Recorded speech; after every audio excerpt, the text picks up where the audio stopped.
मोदी के नेतृत्व में भारतीय जनता पार्टी की सरकार ने 11 वर्षों का कार्यकाल पूरा किया है और इस अवसर पर बीजेपी शासित राज्यों के मुख्यमंत्री और पार्टी के वरिष्ठ नेताओं ने प्रेस कॉन्फ्रेंस की, जिसमें मोदी सरकार की प्रमुख उपलब्धियों को साझा किया गया।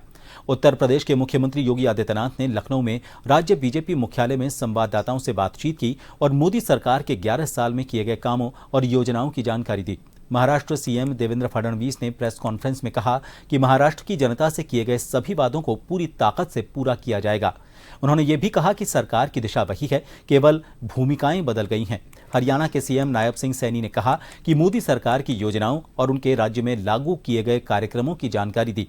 राजस्थान के सीएम भजनलाल शर्मा ने कहा कि उज्ज्वला योजना के तहत 73 लाख परिवारों को 450 रुपए में गैस सिलेंडर देने की योजना की घोषणा की गई। इसके अलावा उन्होंने आयुष्मान आरोग्य मंदिर निर्माण और गैंगस्टर टास्क फोर्स के गठन जैसी योजनाओं की भी जानकारी दी। दिल्ली के सीएम रेखा गुप्ता ने कहा कि दिल्ली में मोदी सरकार की योजनाओं के प्रभाव और उनके राज्य में लागू किए गए कार्यक्रमों की जानकारी दी।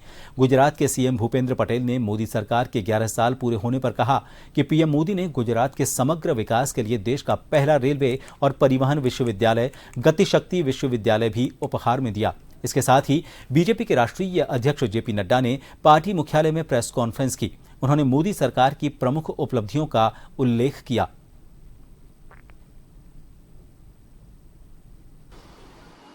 पिछले 11 वर्षों के अंदर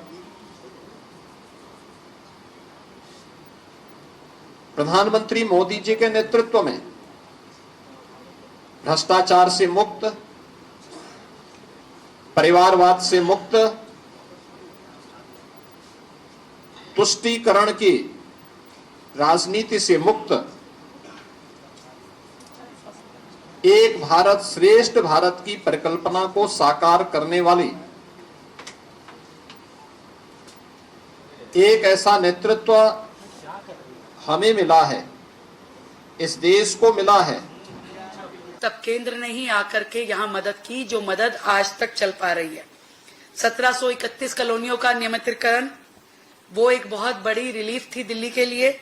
और इसी तरीके से दिल्ली ग्रामोद्योग अभियान में 960 करोड़ रुपए का आवंटन करके जितनी योजनाएं दिल्ली के गांवों में शुरू की गई, वो भी मात्र केंद्र सरकार का ही योगदान दिल्ली को मिला। 2 लाख स्ट्रीट वेंडर्स को, जिनको लगभग 300 करोड़ रुपए का ऋण दिल्ली में केंद्र सरकार द्वारा दिया गया, जिसके कारण से उन लोगों ने अपनी रोजी रोटी को बढ़ाने के लिए कार्य कर पाए। लगता है कि हमारे बच्चों के पीछे पीछे पाकिस्तान के बच्चे भी निकल करके आए, वो भी भारत माता की जय करके आए। और एक प्रधानमंत्री बगैर सुरक्षा के पाकिस्तान को भी कितने मौके दिए। शुरू में कोई मन में भाव नहीं था, पाकिस्तान को इसकी कीमत समझ में नहीं आई। नवाज शरीफ के परिवार में बगैर कोई सुरक्षा व्यवस्था के उनके हेलीकॉप्टर से जाने का साहस अगर किसी में रहा है तो हमारे लिए गर्व की बात है। यशस्वी अभी के हमारे प्रधानमंत्री श्रीमान नरेंद्र